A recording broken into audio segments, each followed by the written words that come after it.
Сайн байна уу ахаа? Таныхаа амар мэндийг мэдчихлээ. Хурдлан таныг нутагтаа ирэхэд урд бол хойморт ирээ заларчихсан юм шиг.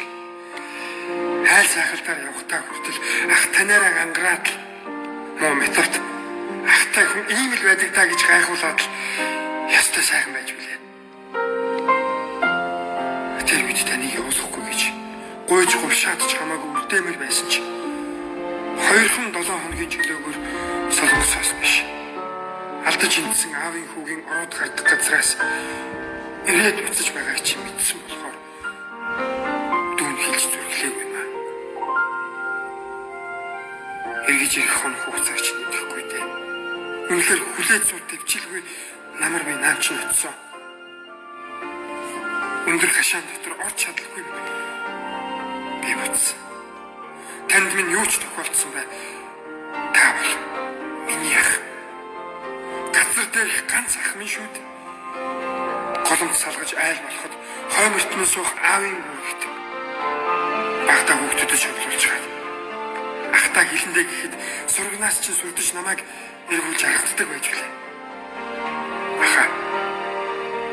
Хоног хугацааг тоолоод үзвэл та одоо гэртээ ирэхэд ердөө 100 хоног үлдсэн байна. Би хэлсэндээ хүч жаажиг ихтэй айл болсон шүү. Харин та одоо хэлсэн амандаа хүч заавал нутагтаа ирээрэй. Таныг надаас гадна бас өөр нэг хүн хүлээж байгаа гэдгийг санаарай. Аха. Би юунаа бүгдийг хэлчихсэн. Харин явуулын хүнийг ч гэсэн хүлээдэг хүн байдаг юм штэ гэсэн. Таныг хүлээгтэй л хүлээнэ гэж их л ууртай хэлж байна лээ. 100 хоногийн 6 цагаар солихын тулд юугаач өгөхөд бэлэн инхри хайртай өсгөөч. Бас модууч ахтантайгаа баяртайгаар иргэн уулзах тэр л өдрийг тэсэн гэдэг болсон.